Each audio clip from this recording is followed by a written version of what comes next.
ꯃꯌꯥꯝꯕꯨ ꯇꯔꯥꯝꯅ ꯑꯣꯛꯆꯕꯒ ꯂꯣꯏꯅꯅ ꯔꯣꯖꯤ ꯈꯨꯃꯟꯅ ꯏꯀꯣꯛꯅꯨꯅ ꯈꯨꯔꯨꯝꯖꯔꯤ꯫ ꯉꯁꯤꯁꯨ ꯃꯌꯥꯝꯒꯤꯗꯃꯛꯇ ꯑꯅꯧꯕ ꯐꯨꯡꯒꯥꯋꯥꯔꯤ ꯑꯃ ꯄꯨꯗꯨꯅ ꯂꯥꯛꯆꯔꯤ꯫ ꯋꯥꯔꯤ ꯑꯁꯤꯒꯤ ꯃꯃꯤꯡꯅ ꯍꯤꯡꯆꯥꯕꯤ ꯊꯦꯡꯅꯕꯗꯒꯤ ꯅꯨꯡꯉꯥꯏꯈꯤꯕ꯫ ꯋꯥꯔꯤ ꯑꯁꯤꯕꯨ ꯏꯕꯤꯔꯛꯄꯤ ꯁꯤꯃꯥ ꯑꯦꯟꯖꯤ꯫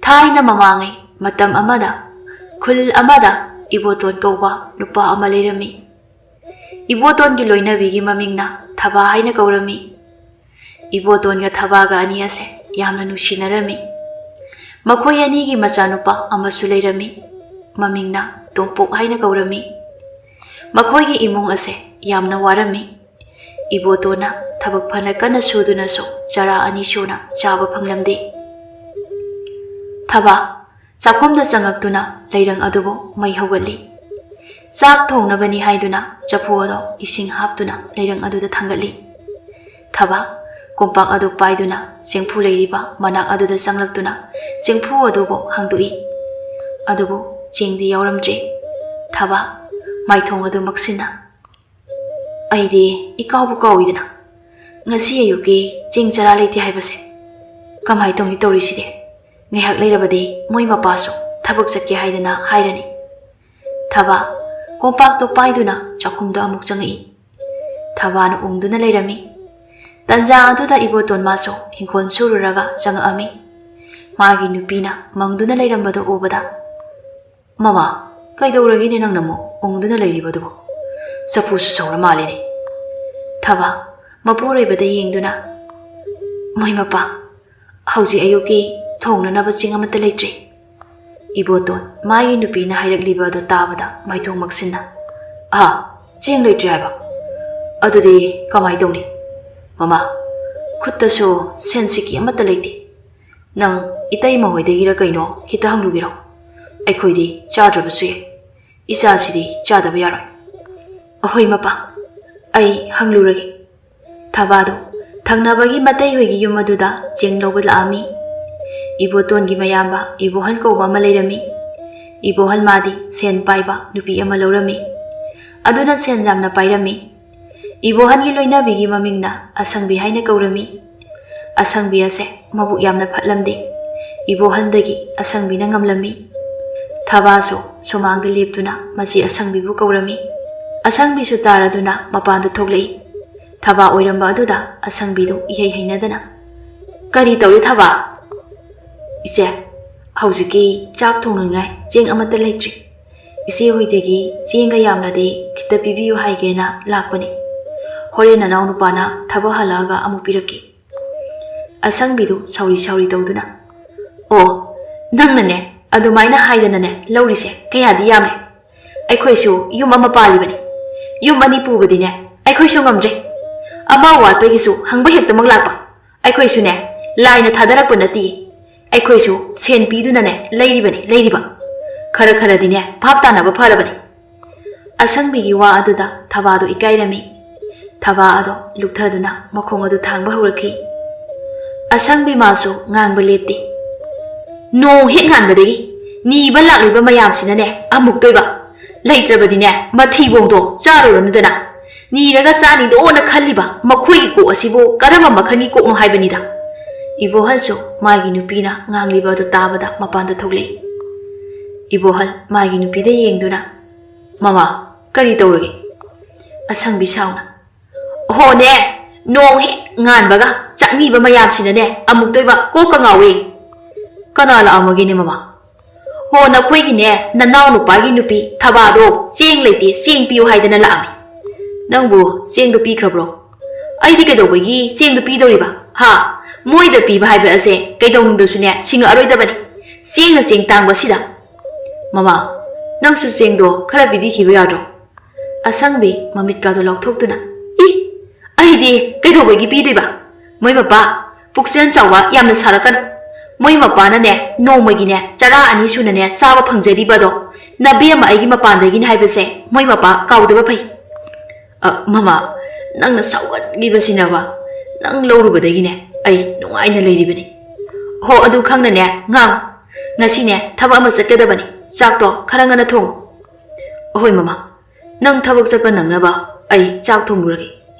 Ibohansi asangmina ngammi imungki sakthong phoksu phiju phijamba ibohanna loina tawrami asangmi madi thabak amata tawramdi thabaso mamai mamit kado imak maksinna lakpa adu ubada ibotona asumna hanglei mama nangbu ching lawruktrabro moi mapa lawruktre moi mapa lairaba ikhoise yamna toliko kanana so lairaba ikhoibune nuksibide Iboton su khangli matai mana magi nupina nungairoi wa khara haire haiba mama nangbu kaidorage kaisu tawdeda moi mapa tanja aduda topok su hogalaktuna mamagi manakta changaktuna ma chaklame ai sak chagi ma masana hairangli do tabada iboton ga thabagadi thamoi do kairami topok tu peri peri tawduna ma chaklame haibane ngarangsu chak puk thanna bijade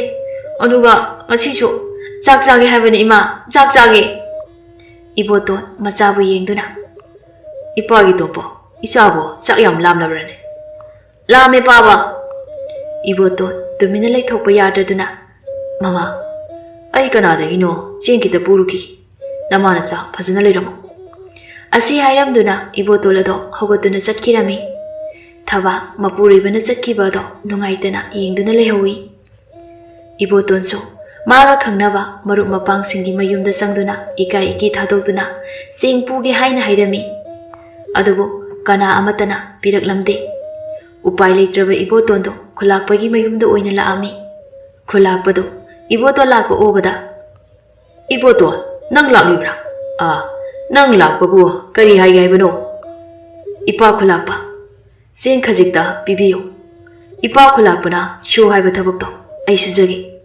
phare adude aikoi gi hingkholase amukta sengna sengdo adugane nangi singado pirage ohoi ipa khulakpa ibotonso yompa ama paiduna khulakpa gi hingkholda hauriba napi singado sengdoklami loirabada khulakpana seng khare piraami iboto nangi seng haibado sida leire si puroko Iboton do harauna mamai da kariba humang ado teithokduna cheng adu bulawi yamna nungaijare ipa khulakpa iboton cheng adu purakduna mayumda laami iboton maigi nupida yengduna mama cheng puri topokti kadai da chaikrage udeda mache nawbina ne charawal si haiduna pukibani moi mapa cheng sibu kadai dagino ipa khulakpa hoidagini o moi mapa nangse yamna ware ko ado aisu ise ta tholoiga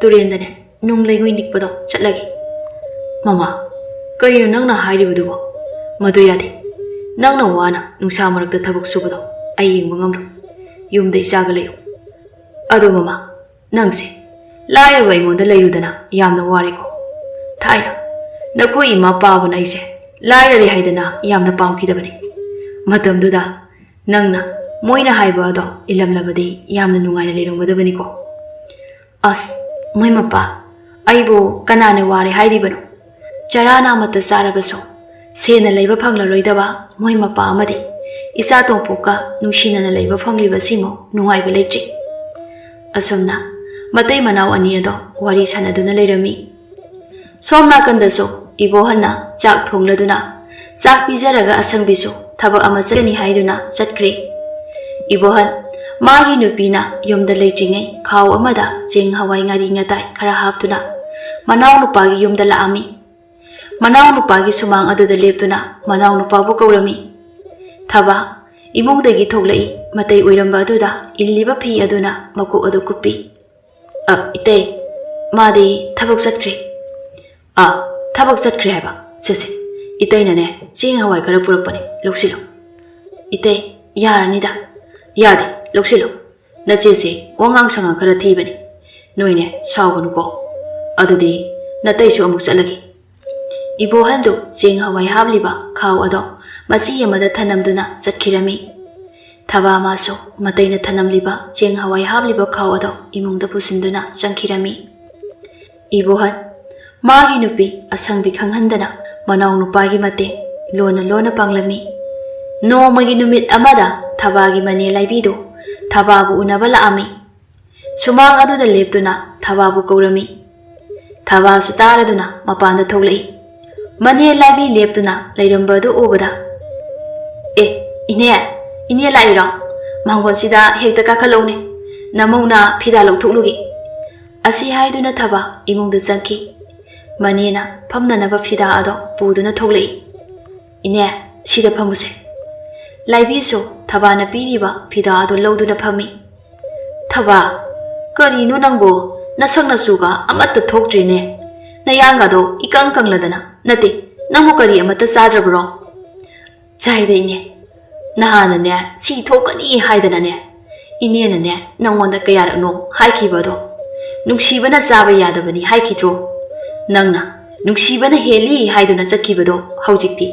Nungsibana saba yaramlaroine. Ha. Nata singna marolama. Fajaba phiro chana lupa siduna. Kayada nungaina leiriba. Aduga nangna sangol manba yum asida wana punsido leli ine. Sumaina sum tawraga leirabadine yararoi. Nasasune nahani. Ine na ne nangi sendam na paiba nupa ama sinbirage. Nang nupa koinaro ibema. Thabadu ngakna. Kaino ine na hairibadubo. Hey, ine na hairibase nangi phanabani. Nangna wana leibado ine yingba ngamdine. Ine na hairiba wafamado. Aigi phanaba oiribasu namauna pamjade. Aise leisabi nate isa iwa leirebini. Ine gi thaba nangse onthokna sune pangkhredako. Haujiki matam asidabu sen yaudana thabak amata tawba yadrabanine. Ine sarana amata sarabaso namo yamna nungaina leiri. Namogi awatpa amata leiti ine. Fari nangna ne adumna khallabanina ine su amuk chananaba tawragi. Ado thaba nang ine na hairibase wakhan amuktadi khaluko. Asi hairamduna satkirami. Somdana asangbi ado pofamda kabuk leiga phamduna miwa ngangnari. Asangbi na hai. Ise kabuk leye aidine yumbu honginglabani. Sida sum leiragane chawkhatpa ngamgodaba mandre. Kabuk leina. Kari tawrage hairibadubo asangbi nangbo. Yumthangnaribane ne tawribado nukti seng leitre hawai leitre haidana ne niba laktoiba aidine pukpet hek pelaba jani. Yumthangnaba haibadi ibo toloigi imunglane. Mane se kabukle kari nu khangthi niba lakpasina ne amuk toiba. Yumthangnabada leiminaba nungaitabasisune nungaitabani. Ise hoigisune yumthangnabagane samban khanaribaduni. Chummi ise nanaw nupasina kharane pangi. Aine yumda leitringai matamda matai manaw changduna ne aigi nupadagi them-themduna ne lauthoklibani. Aidi khangdine makhoi matai manaw anidudi yamna ngamina yengbadadi ipanga pangba malaga. Asumna kabuk leiga asangbiga do wari sanarami. Ibotonso singda mataw kharaga uyali. Sajauna.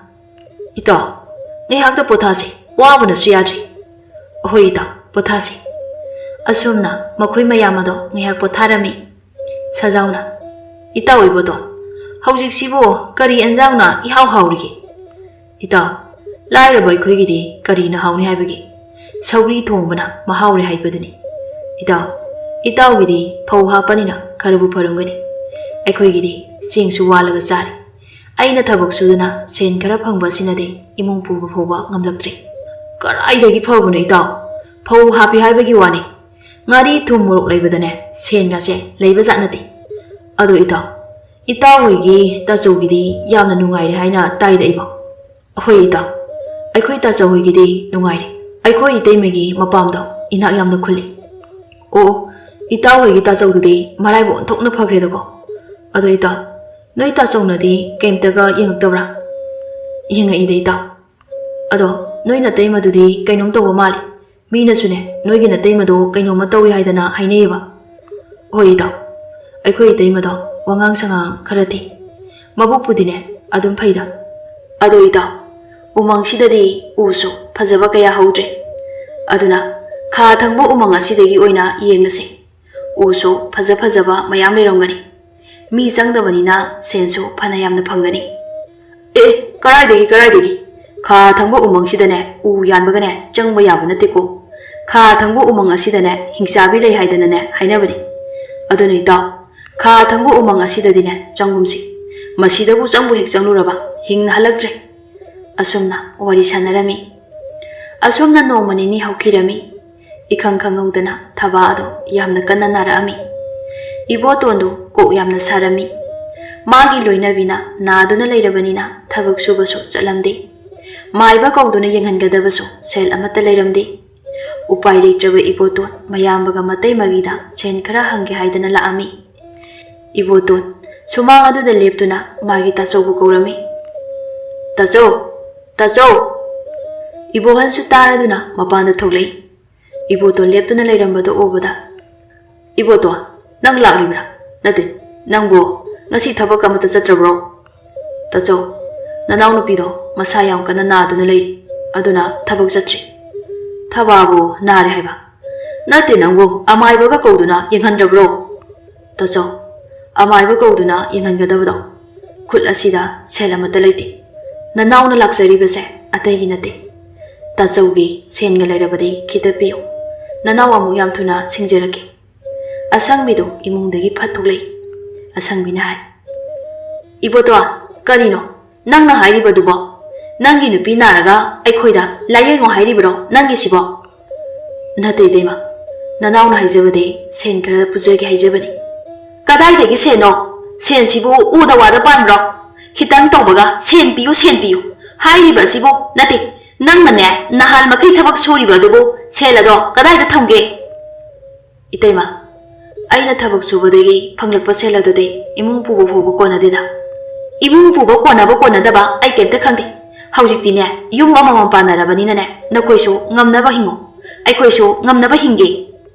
ibo haldo magi nupide yengduna mama thabaso masang ngamaude harabani na sense khara pi khrasi kaidogine amuk thuna marai sinjirakani yam singna ani soide moi mapa kan zadana ne puksen chawba sabiran moi mapagi thibung chawa phanglibado nabi maigi mapandagi ni haibase khamu ibotondo matai mana haiba singado taba ngamdraduna tacho ai chalagi asi hairamduna ibotol adu chatki ibo halso manaw nupana chatki bado nungaitana yengduna leihorami ibotol wakhan khanba yaba khalladuna khulakpagi manakta laami khulakpaso ibotol lakpa ubada iboto kari tawre nangna aigi nakta laklibade ipa khulakpa aigi nupi ado yamna kanna naduna leiri aina lairaba oirubanina amaiba kowduna yengba sungamde ipa khulakpadagi sen khara bibiyu haijagi haidana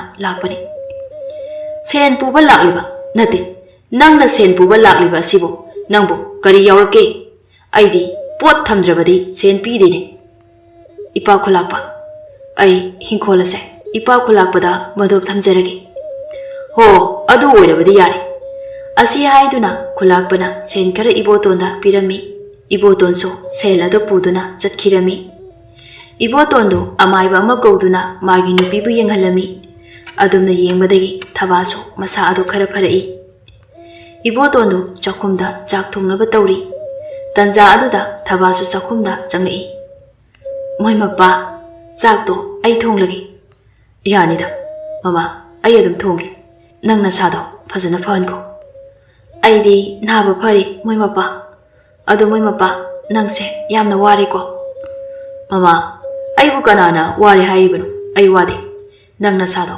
amukta phanko horendi thabak subagi kusuman pini haidana haibani horendi nga macha amasu lerake nga chadabaga kuiramani nga ga chaningdeda moi mapa ado moi mapa ai nabada khulakpadagi sen purubadubo karamna singduino mama adugide nang kemta khanganu aina ngamnaba singani asumna matai manaw ani ado wari sanarami numit kharani haujinkri khulakpado magi asanba manai kharaga loinana ibotongi yumda laami khulakpagi asanba manai amana mapanda leptuna ibotonbu kaurami thaba imungdagi thoglei khulakpa oiramba aduda ipa khulakpa ipa lingbiragli ngasi ipa khulakpana yamna thajadana lairaba yum asida lingbirakpadi karina seba tawgani khulakpana khara sauna Iboto leibra. Iboto leirabadi amukta kokthoro. Ipa khulakpa madi thabak chatkri. Iboto da khulakpa la ami haina nangna khara hayo. Tha asigi manungda aingondagi lawkiba sel ado singba ngamdrabadi nakhoigi hingkhol ase aigi mingda olagani haina nangna khara hayo. Asi haiduna khulakpa ado chatkirami. Thabado matha yamna sarami. Kari haiba. Khulakpana hauji hayamliba aduba. Handaki tha asigi manungda magi sen singba ngamdrabadi hingkhol ase magi oirani haiba. Khulakpana hayamliba sing ado asangbi masu loina tarami. Asangbidu leikai chatuna asumna wari sarami. Ho aikhoigi ne thangnabagi matai manaudo khulakpadagi sen mayam ama pururaba mal. Khulakpana ne sen singdo singba ngamdrabadi makhoigi hingkholdo khulakpagi oirani haina hairami. Moidi kaidobada khulakpadagi selado pururiba nate ibotondubo thabak suba nomba yamna kandaine. Ho karigi pubu oini haige mathibong ahauba chana nabanidana adugi puru riba oirongani aidine makhoigi matai manau anise suknung henuside ni bane anthokna kali asumna wari kaya ama sanari ibotonsu thabahala ami iboton mangondari aduda phamduna magi nupi adubu kaurei mama isingita puthol ohe thabasu imungdagi khumlei aho tare Thabasu ising khuzai mapaiduna mapanda thoklei ising adubu mapuribida piduna mai mapa ising haibado sida lejeri karai ising do pukse pena muda thaki nungsa marak asida lakpagine ising khawrangmana yadri asi haiduna magi nupina piragliba ising khuzai do lawduna thaklami thaba mapuribida yengduna tapna hairei mai mapa ipa khulakpado laambani Ha, ipa khulakpana kari hairongdi mama. Mai mapa, ipa khulakpana mangondagi lawkiba sensing ado handaki tha asigi manungda piba ngamdrabadi aikhoigi hingkhol ase mana lawrani haidana hairami. Ibotonsu maigi nupina tamliba pau adu tabada matha sarami. Mama, adudi kamaina tawni? Aduni moi mapa, aina khaliba sisu. Iboton ga thabagadu mathathina sari. Iboton ahinga amata tumba yadri. Iboton wakhanda sumna khali. Asumna sum leirabadi yararoi. Kha thangbagi umang aduda changduna u yaluragi. Wafam ase aigi nupidadi haidu oragi. Mangonda haidu ulabadi chatki haiba yaraglo. Mathangi numini ibotondu u yanba changadabagi khusu kholai singado puduna kha thangbada leiriba umang aduda laami. Umang ado mi changnadabagi isuk suklami. Ibotondu u mayam adugi khwaidagi phajaba u ama khanduna u adu yanba hurami. Ibotona u yalingai ibotongi mamangda hek yengbada akiba fanglaba hingsabi ama thokla-ami. Hingsabi adu sauna. He nupa, karigino nangna aigi umang asida changaktura u yalibado. Naha hingsabi aibu kidabra hayo. Nangna sidi aigi sinsa oiba taridana. Asi haiduna hingsabi ado mayan launa kaduna kanna nuklami. Ibotonsu akiba karisu yaudana asumna hairei. He hingsabi, aina umang asida changaktuna u yalibase hingsabi nangbu kidabagiri. Hingnabagi lanpamda akiba pumba thadokduna umang asida changjarakpani. Hingsabi, nangna aibu chage hairabasu numit 10 leibaga chabiyu. Aina nangbu chabada numit 10 ngaigadoribase kari marongino hayo. Uwase yonuna khulakpagi sensingki natrabadi aigi hingkholado khulakpagi oikragani. Aigi nupiga isagado warani aduna numit 10 gi matungda aibu chabiyu. Numit 10 gi matungda nang lakrabadi kamdawa. Nakhoi taibang miyoiba singase oidaba yamna ngangi. Ai soidana lakani aibu thajabiyu. Phare adudi nangi u singase aina mitrang tawduna u singase loina tuhallagi. Numit 10 hek phabaga nang aina sagani. Hingsabiga ibotonga wafam asida yanarami. Hingsabi aduna mitrang tawduna ujaw adubu tuhallami. Ibotonsu ujaw adubu san garida haptuna kaithenda puraktuna yolami. Ibotoona yoliba u ado achouba phajaba oibana minasu sen yamna piduna launarami. Iboton sensing adudagi chana thaknaba khara nga macha amaga leirami aduga mayumda halaami. Thabaso imungi thabak loisinduna leirami. Mapuroiba halakpa adu ubada moi mapa hanbire edana ngasidi yawngan hanbire ina. Mama ngasidi u yanduna kaithenda yolubani sen phana yamnabu phangi yengudo sen mayamsi. Thaba harauna moi mapa sen sidi yam yami. Mama sidagidi aikhoi nungairadabani ado icha to pokti ude mabu karaida chatkige piktu hoidane sanagani haidana chatkibani moi mapa. Asumna thabaga iboton gado wari sanarami. Ibotondu numit khudingi kha thangmada leiba hingsabi leiba umang aduda changduna u yanduna kaithena yolami. Sen mayam amasu phanglami. Khulakpagi toliba sensing adu su singlami. Asumna numising ado haukibana hingsabiga ibotonga thanakiba matamdo yaurai. Iboton mathawai yamna nungairamde adubu magi nungaitaba ado magi nupi angangdadi uthoklamde. Ibotona magi nupida asumna hairami. Mama ai umangda u yanba chalukhi se sigi sensing ase thamjilu. Moi mapa da adum thamjanbiyuda. Yum asigi yumburen bide nangni aduna sensing ase nangna paigadabani. Asi haiduna sinarami tanza aduda topok su thoklei. Topo mapada yengduna baba hore halakpadane aigi ngamo ahawba leiruko baba. Iboton awabu pumbado losinduna maithong adu momo nokduna ipana isagi ngamo ahawba mayam ama leiraktoini namaga phajana leiramuko lamhenba yade imana haiba iluko ahoy baba. Iboton magi nupiga machaga adu nungsini yengduna makhong adu thangninda chatkirami. Asum lakpana hingsabi gi manak yoruklami. Hingsabi adudi Iboton lakani haiba thajarudabani. Ibotona lakpa aduda Ibotol ase mabuksen sengba hainakiba wangangna chatpa mini haiba khanglami. Iboton hingsabi aduda yengduna he hingsabi aikhoi ani hainakibagi numit ado suri haujikti nangna aibu chabi yarani aibu chabiru. Hingsabi aduna asumna haire he taibangmi nangi puksen sengba se ubada aina nangbu chabiraroi haikibo wangangna chatpagi se sanagi senjek ase pikthana yawba chaphu ase lawsillo. Iboton hingsabi aduna mabu chabiraroi haina haiba aduda mayamna haraurami. Iboton hingsabi aduna pairiba chaphu adu lawduna hingsabi aduda thagal wahai khara hairamduna mayumda amu halaami. Thaba mapuroibana thabak chatkani haiduna chatkraga hatu amu halakpa aduda asumna hanglami.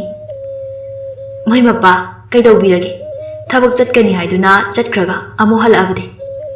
Iboton yamna harauna mama ngasidagi aikhoige awabase koklagadabani. Aikhoi anigi awabase isor mana ubire yenguto chapu asida yawriba sanagi senek mayam ase aikhoigi ngaktani. Thabangangna moi mapa sanagi senek mayam asidi kadaidagino. Ibotona thokiba pumba do haubadagi loiba fawba magi nupida lirami. Thabana moi mapa karigi umang aduda changluribano karigumba moi mapana phatanungda thokhrabade ima isadi kari hoyogane. Mama kapkanu haujikti ai karisu tawdrabasidi asidagidi aina namana chabo nungaina thamlagadabani. Asumna sanagi senjek khara kaithokduna yum phajaba ama sarami. Iboton lausing kaya amasu lepsilami. San mayam loiduna sangomsu yolami. Iboton gi imung ado yamna nungairami. Ibotona sen pairi haiduna masada napan karamdi migi matingsu yamna panglami. Nomagi numini ibohaldo manaw nupa Iboton gi manakta laktuna asumna hairami. Iboton aikhoi gi mamangda leiriba law sangam ani do yolage haina khali ado nang lahoragera. Tacho kaigino law yondoribade natay mo do masayam na kanana aduna lay ꯑꯃꯥꯏꯕꯅ ꯌꯦꯡꯕꯗꯁꯨ ꯁꯦꯟ ꯌꯥꯝꯅ ꯆꯪꯒꯅꯤ ꯍꯥꯏꯅ ꯍꯥꯏꯔꯛꯂꯤ꯫ ꯑꯔꯩꯕ ꯁꯦꯟꯁꯤꯡ ꯑꯗꯨꯁꯨ ꯅꯇꯩꯃ ꯂꯥꯌꯦꯡꯕꯗ ꯂꯣꯏꯅ ꯂꯣꯏꯈ꯭ꯔꯦ꯫ ꯑꯗꯨꯅ ꯂꯧ ꯁꯪꯉꯝ 2 ꯑꯗꯨ ꯌꯣꯟꯊꯣꯛꯂꯒꯦ ꯍꯥꯏꯅ ꯈꯜꯂꯤ꯫ ꯇꯥꯆꯧ, ꯀꯔꯤꯒꯤ ꯂꯧ ꯌꯣꯟꯗꯧꯔꯤꯕꯅꯣ? ꯇꯥꯆꯧꯒꯤꯗꯃꯛꯇ ꯅꯅꯥꯎ ꯂꯩꯔꯤꯁꯤꯗꯤ꯫ ꯏꯇꯩꯃ ꯂꯥꯌꯦꯡꯕꯗ ꯆꯪꯕ ꯁꯦꯟ ꯈꯨꯗꯤꯡꯃꯛ ꯅꯅꯥꯎꯅ ꯂꯣꯏꯅ ꯄꯨꯊꯣꯛꯀꯅꯤ꯫ ꯏꯕꯣꯍꯜꯗꯨ ꯃꯅꯥꯎꯅꯨꯄꯥꯒꯤ ꯋꯥ ꯑꯗꯨ ꯇꯥꯕꯗ ꯃꯊꯃꯣꯏ ꯄꯦꯟꯖꯔꯝꯃꯤ꯫ ꯏꯕꯣꯇꯣꯟ, ꯅꯪꯒꯤ ꯋꯥꯁꯤ ꯇꯥꯕꯗ ꯇꯥꯆꯧ ꯄꯦꯜꯂꯤ꯫ ꯃꯇꯝ ꯄꯨꯝꯕꯗ ꯏꯁꯣꯔꯅ ꯆꯥꯟꯕꯤꯕ ꯑꯣꯏꯁꯅꯨ꯫ ꯑꯁꯨꯝꯅ ꯋꯥꯔꯤ ꯈꯔ ꯁꯥꯟꯅꯗꯨꯅ ꯏꯕꯣꯍꯜꯁꯨ ꯃꯌꯨꯝꯗ ꯍꯜꯂꯛꯂꯝꯃꯤ꯫ ꯑꯁꯪꯕꯤ ꯐꯃꯨꯡꯗꯒꯤ ꯃꯁꯥꯗꯣ ꯏꯉꯝ ꯉꯝꯗꯅ, ꯃꯣꯏ ꯃꯄꯥ, ꯏꯕꯣꯇꯣꯟꯗꯨꯕꯨ ꯂꯧꯗꯣ ꯂꯍꯧꯔꯒꯦ ꯍꯥꯏꯔꯛꯄ꯭ꯔꯣ? ꯃꯃꯥ, ꯑꯩꯈꯣꯏꯒꯤ ꯏꯕꯣꯇꯣꯟꯅ ꯅꯪꯒꯤ ꯂꯥꯌꯦꯡꯕꯗ ꯆꯪꯒꯗꯕ ꯁꯦꯟ ꯈꯨꯗꯤꯡꯃꯛ ꯃꯥꯅ ꯂꯣꯏꯅ ꯄꯨꯊꯣꯛꯀꯅꯤ ꯍꯥꯏꯅ ꯍꯥꯏꯔꯤ꯫ ꯑꯁꯪꯕꯤꯗꯨ ꯉꯁꯤꯗꯤ ꯃꯥꯅ ꯇꯧꯈꯤꯕꯁꯤꯡ ꯑꯗꯣ ꯅꯤꯡꯉꯝꯗꯕ ꯐꯥꯎꯔꯛꯂꯝꯃꯤ꯫ ꯇꯟꯖꯥ ꯑꯗꯨꯗ ꯏꯕꯣꯇꯣꯟꯒ ꯊꯕꯥꯒꯗꯣ ꯆꯪꯉꯛꯏ꯫ ꯊꯕꯥ ꯃꯆꯦꯒꯤ ꯃꯅꯥꯛꯇ ꯆꯪꯗꯨꯅ, ꯏꯆꯦ, ꯑꯩꯈꯣꯏꯗꯤ ꯅꯍꯥꯟ ꯃꯈꯩ ꯏꯆꯦ ꯅꯥꯗꯨꯅ ꯂꯩ ꯍꯥꯏꯕꯗꯣ ꯈꯪꯍꯧꯗ꯭ꯔꯤ꯫ ꯏꯇꯩꯅ ꯍꯥꯏꯔꯒ ꯈꯪꯉꯤ ꯏꯆꯦꯕꯨ ꯆꯥꯛ ꯏꯁꯤꯡ ꯑꯃꯠꯇ ꯆꯥꯗ꯭ꯔꯕ꯭ꯔꯣ? ꯏꯌꯥꯡꯁꯨ ꯌꯥꯝꯅ ꯀꯪꯁꯤꯜꯂꯤ꯫ ꯊꯕꯥ, ꯏꯆꯦꯁꯦ ꯆꯥꯛ ꯏꯁꯤꯡ ꯆꯥꯕꯁꯨ ꯀꯌꯥ ꯌꯥꯗꯦ꯫ ꯑꯗꯣ ꯏꯆꯦ, ꯉꯁꯤꯒꯤꯗꯤ ꯆꯥꯛ ꯆꯥꯔꯕꯣ? ꯆꯥꯗ꯭ꯔꯤ꯫ ꯑꯗꯨꯗꯤ ꯏꯆꯦ, ꯑꯩ ꯆꯥꯛ ꯑꯁꯥꯕ ꯊꯣꯡꯂꯨꯒꯦ, ꯑꯗꯨꯒ ꯆꯥꯅꯅꯕ꯫ ꯑꯁꯤ ꯍꯥꯏꯗꯨꯅ ꯊꯕꯥꯗꯨ ꯆꯥꯛꯈꯨꯝ ꯑꯗꯣꯝꯗ ꯆꯪꯈꯤꯔꯝꯃꯤ꯫ ꯏꯕꯣꯇꯣꯟꯅ, ꯏꯇꯩꯃ, ꯁꯤꯗꯒꯤꯗꯤ ꯏꯇꯩꯃ ꯊꯨꯅ ꯅꯥꯕ ꯐꯔꯗꯕꯅꯤ꯫ ꯅꯅꯥꯎꯅ ꯑꯍꯩꯕ ꯃꯥꯏꯕ ꯇꯥꯟꯅꯔꯕꯅꯤ꯫ ꯏꯕꯣꯇꯣꯟꯅ ꯍꯥꯏꯔꯛꯂꯤꯕ ꯋꯥ ꯑꯗꯨ ꯇꯥꯕꯗ ꯑꯁꯪꯕꯤꯗꯨ ꯃꯃꯤꯠꯇꯒꯤ ꯃꯄꯤ ꯇꯥꯔꯛꯏ꯫ ꯏꯇꯩꯃ, ꯀꯔꯤꯒꯤ ꯀꯞꯂꯤꯅꯣ? ꯑꯩꯈꯣꯏ ꯃꯌꯥꯝ ꯂꯩꯔꯤꯕꯁꯤꯗꯤ ꯏꯇꯩꯃꯕꯨ ꯐꯅꯕ ꯌꯦꯡꯒꯗꯣꯏꯅꯤ꯫ ꯑꯁꯪꯕꯤ ꯀꯞꯇꯨꯅ, ꯏꯇꯩꯃꯒꯤ ꯏꯕꯣꯇꯣꯟ, ꯏꯇꯩꯃ ꯅꯈꯣꯏꯒꯤ ꯅꯐꯝꯗ ꯌꯥꯝꯅ ꯂꯥꯟꯈ꯭ꯔꯦꯅꯦ ꯏꯕꯨꯡꯉꯣ꯫ ꯏꯇꯩꯃꯒꯤ ꯉꯥꯛꯄꯤꯐꯝ ꯊꯣꯛꯇ꯭ꯔꯕ ꯏꯔꯥꯟꯁꯦ ꯅꯪꯅ ꯑꯃꯨꯛꯇ ꯉꯥꯛꯄꯤꯌꯨ꯫ ꯍꯩꯗꯤ ꯏꯇꯩꯃ, ꯑꯗꯨꯃꯥꯏꯅ ꯍꯥꯏꯕꯤꯒꯅꯨ꯫ ꯀꯔꯤꯒꯤ ꯑꯩꯈꯣꯏꯅ ꯏꯇꯩꯃꯗ ꯋꯥꯔꯧꯒꯗꯧꯔꯤꯕꯅꯣ? ꯊꯕꯥꯁꯨ ꯆꯥꯛ ꯊꯣꯡꯕꯗꯣ ꯂꯣꯏꯔꯗꯨꯅ ꯆꯥꯛ ꯑꯁꯥꯕꯗꯣ ꯈꯔ ꯄꯤꯖꯔꯝꯃꯤ꯫ ꯑꯁꯨꯝꯅ ꯃꯌꯥꯝ ꯆꯪꯗꯨꯅ ꯍꯣꯠꯅꯕꯗꯒꯤ ꯑꯁꯪꯕꯤꯒꯤ ꯑꯅꯥꯕ ꯑꯗꯨꯁꯨ ꯐꯔꯛꯂꯝꯃꯤ꯫ ꯍꯧꯖꯤꯛꯇꯤ ꯑꯁꯪꯕꯤꯁꯨ ꯒ꯭ꯌꯥꯟ ꯇꯥꯔꯝꯃꯤ꯫ ꯑꯁꯪꯕꯤꯅ ꯋꯥꯈꯜ ꯇꯥꯔꯗꯨꯅ ꯏꯃꯨꯡ ꯑꯅꯤ ꯑꯗꯣ ꯌꯥꯝꯅ ꯅꯨꯡꯁꯤ ꯆꯥꯟꯅꯅ ꯂꯩꯃꯤꯟꯅꯈꯤꯔꯝꯃꯤ꯫